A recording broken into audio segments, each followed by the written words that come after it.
सत Shri Akal ji and hello to everyone. Well किसी ने पूछा ये साल किस तरीके का रहा, मेरे मूँह चो एको चीज़ निकलिया रोलर कोस्टर। ना उतार चढ़ाव इस साल की शुरुआत तो चलते रहे। खैर जब एंटर किया तो पता लग गया जी ये कोविड जो है हजे होर रहने वाला है तो बहुत सारे कंट्रीज़ होर रिस्ट्रिक्शन लैके आएंगे। कैनेडा ने परफेक्ट एग्जाम्पल दिता रोलर कोस्टर का। कदे एयरपोर्ट बंद होए, कदे DLI लिस्ट चेंज हुई, उस तो बाद क्यूबिक का चक्कर पै गया। वन आफ्टर अनदर कुछ ना कुछ नवा चैलेंज आंदा ही रहा जिन्हें कि अनरैस्ट पैदा किया स्टूडेंट्स दे विच। एप्लीकेशन लगे नूं साल हो गया, AIP नूं वीज़ा मन्ना के ना मन्ना, साल तो बाद रिजैक्शन आ गया, हुण मैं की करा। ते हरेक चीज़ नूं एक रोलर कोस्टर राइड बनाया कैनेडा ने। होर डिग डाउन किया जिमें जिमें टाइम निकलिया, क्लैरिटी आती रही सिस्टम्स की, प्रोसैसस की। कदे लग्या जी एप्लीकेशन 8 लाख तो उत्ते पईयां ने, उहदे करके डिले हो रहा है। फिर डिसीजन आने शुरू हो गए फटाफट। फिर स्टेटमेंट आती है जी आर्टिफिशियल इंटैलीजेंस शिनुक, एक नवा टर्म शिनुक करके जी आई, वो इन प्लेस आ गया। कनेडियन गवर्नमेंट शिनुक का बड़ा हैल्प लेंदी पई हैगी है अपने पेंडिंग डिसीजनस नूं खत्म करने वास्ते।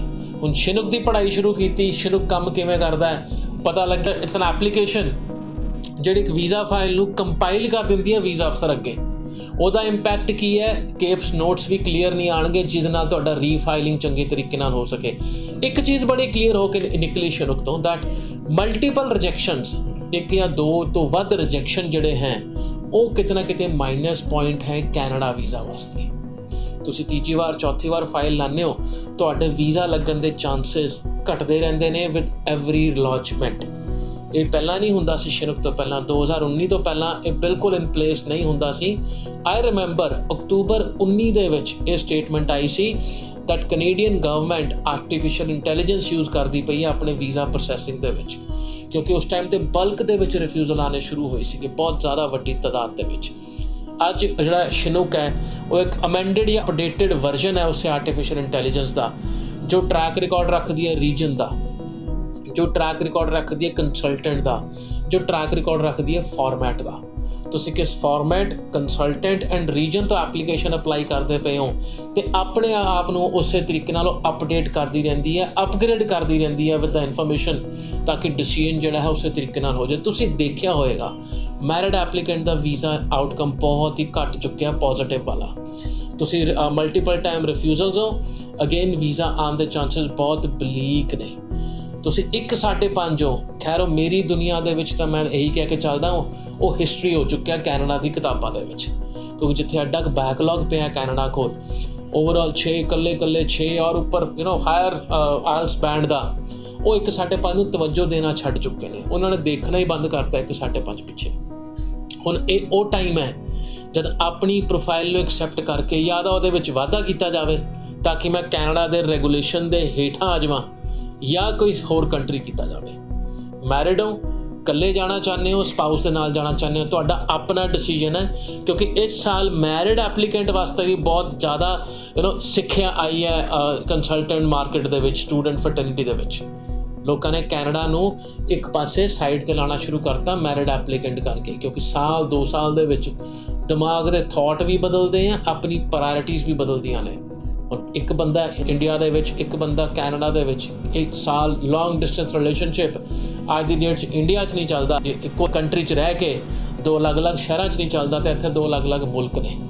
बहुत सारी प्रैक्टिकल रियलिटियां इस साल जिहड़ियां आईयां सामने। तो कैनेडा दे विच उही बच्चा अपलाई करे जिहड़ा उन्हां दे रूल एंड रेगूलेशन नूं मनदा है। बड़े टॉप दे ना रिफ्यूजल दे रीजन जिहड़े अजकल आंदे पए हैं। 2161 तो सब ने सुनिया, पर्पस ऑफ विजिट। 2161B ये भी सारे ने सुनिया, motivation to do this program is not there, और low language ability. 220A and 220B ये 2 रेगूलेशन ऑफ रिफ्यूजल आने शुरू हुए हैं तुहाडे फाइनैंशियल के रिगार्डिंग। वो देखने की जरूरत है फाइल किवें बनती गई है। बहुत सारे फैक्टर्स ने। सब का favourite proposed program. It's been 1.5 year, 1.5 साल हो गया इसे प्लेटफॉर्म पर मन्नू ते गुरिंदर भाजी नूं आके एक चीज़ बार बार दसते हुए दैट जिहड़ा तुहाडा कोर्स है वो अपग्रेडेशन होवे। आ वर्ड अपग्रेडेशन इन्नी बार असीं बोल चुके हैं अपने शोज़ दे विच, अपनी काउंसलिंग दे विच, पर जनता हजे भी एक सिर्फ वीज़े नूं पढ़ास का तरीका लैके अपलाई करती हैगी है। थोड़ा लॉजिकली सोचो यार, ਤੁਸੀਂ MBA ਕੀਤੀ ਹੈ ਇੰਡੀਆ ਦੇ ਵਿੱਚ, ਮਾਸਟਰਸ ਕੀਤੀ ਹੈ ਔਰ ਬੈਚਲਰ ਕੀਤੀ ਹੈ, 6-6 7-7 ਸਾਲ ਦਾ ਐਕਸਪੀਰੀਅੰਸ ਹੈ, ਉਹਨਾਂ ਪ੍ਰੋਫਾਈਲ ਚੀਕ ਕੇ ਕਹਿੰਦੀ ਪਈ ਹੈ ਮੈਂ ਇਮੀਗ੍ਰੇਸ਼ਨ ਵਾਲੀ ਪ੍ਰੋਫਾਈਲ ਹੈ। ਤੁਸੀਂ ਸਟੂਡੈਂਟ ਰਾਊਟ ਲੈਂਦੇ ਪਏ ਹੋ ਕਿਉਂਕਿ 8777 ਨਹੀਂ ਆ ਰਿਹਾ ਇਮੀਗ੍ਰੇਸ਼ਨ ਵਾਸਤੇ। ਹੁਣ ਉਹ ਸਟੂਡੈਂਟ ਰਾਊਟ ਲੈਣ ਦੇ ਵਿੱਚ ਵੀ ਇਹੋ ਜਿਹਾ ਕਾਲਜ ਦੇਖਦੇ ਪਏ ਹੋ ਜਿਹੜਾ ਤੁਹਾਡਾ ਕੋਰਸ ਮਿਲਦਾ ਜੁਲਦਾ ਹੀ ਨਹੀਂ ਹੈਗਾ। ਹੁਣ ਉਹਦੇ ਵੀ ਤਾਂ ਰਿਜੈਕਸ਼ਨ ਹੀ ਆਣਾ। ਹੁਣ ਇਹ ਉਹ ਪ੍ਰੋਫਾਈਲ ਹੈ ਸਪੈਸੀਫਿਕਲੀ ਜਿਨ੍ਹਾਂ ਦੇ 5 ਸਾਲ 6 ਸਾਲ ਤੋਂ ਜ਼ਿਆਦਾ ਦੇ ਗੈਪ ਹੈ ਗ੍ਰੈਜੂਏਸ਼ਨ ਤੋਂ ਬਾਅਦ, ਉਹ ਕਿਹੜਾ ਕੋਰਸ ਕਰਨ, ਕਿਹੜੇ ਫੀਲਡ ਦੇ ਵਿੱਚ ਜਾਣ, ਤੁਹਾਡੇ ਬੈਕਗਰਾਊਂਡ ਤੇ ਐਕਸਪੀਰੀਅੰਸ ਨੂੰ ਮੈਚ ਕਰੇ। ਇਹ ਜਿਹਾ ਬਹੁਤ ਸਾਰਾ ਟੈਕਨੀਕਲ ਚੀਜ਼ ਹੈ ਕੈਨੇਡਾ ਦੇ ਵਿੱਚ। ਕੈਨੇਡਾ ਵਿੱਚ ਕੋਈ ਰਾਕਟ ਸਾਇੰਸ ਸਿਰਫ ਔਰ ਸਿਰਫ ਜਿਹੜੀ ਹੈ ਉਹ ਤੁਹਾਡੇ ਕੋਰਸ ਸਿਲੈਕਸ਼ਨ ਦੀ ਹੈ। ਨਾ ਤੁਹਾਡਾ GIC ਰਾਕਟ ਸਾਇੰਸ ਹੈ, ਨਾ ਸਾਲ ਦੀ ਫੀਸ ਦੇਣਾ ਰਾਕਟ ਸਾਇੰਸ ਹੈ। ਤੇ ਤੁਸੀਂ ਪ੍ਰੋਸੈਸ ਕੈਨੇਡਾ ਦਾ ਉਦੋਂ ਸ਼ੁਰੂ ਕਰਦੇ ਹੋ ਤਾਂ 6 ਬੈਂਡ ਈਚ ਆ ਜਾਂਦੇ ਆ।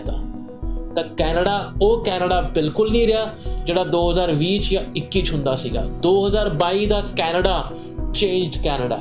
Regulations are changed. Type of cases have been changed. Type of future outcome have been changed.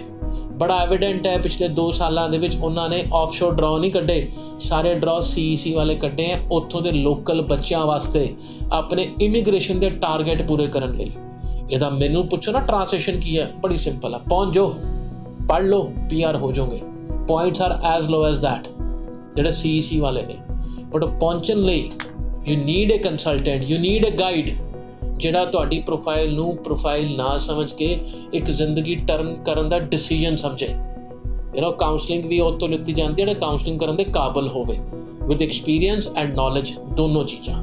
ਇੱਕ ਚੀਜ਼ ਕਦੇ ਤੁਹਾਨੂੰ ਸਿਰੇ ਨਹੀਂ ਪਹੁੰਚਾਏਗੀ। ਕੋਈ ਵੀ ਕਨਫਿਊਜ਼ਨ ਤੁਹਾਨੂੰ ਕੈਨੇਡਾ ਦੀ ਪ੍ਰੋਫਾਈਲ ਦਾ ਆਪਣਾ ਲੱਗਦਾ, ਰਿਜੈਕਟ ਹੋ ਚੁੱਕੇ ਹੋ, ਇੱਕ ਵਾਰ ਅਸੈਸ ਕਰਵਾਉਣਾ ਚਾਹੁੰਦੇ ਹੋ ਪ੍ਰੋਫਾਈਲ, ਆਪਣੀ ਪ੍ਰੋਫਾਈਲ ਲਿਆ ਕੇ ਮੈਨੂੰ ਮਿਲ ਸਕਦੇ ਹੋ ਆਪਣੇ ਬਹੁਤ ਸਾਰੇ ਸਵਾਲਾਂ ਦੇ ਨਾਲ। ਅਪਾਇੰਟਮੈਂਟ ਬੁੱਕ ਕਰਾਉਣ ਲਈ ਹੁਣੇ ਕਾਲ ਕਰੋ 90 419 90 419 ਤੇ, and I'll see you then. Thank you.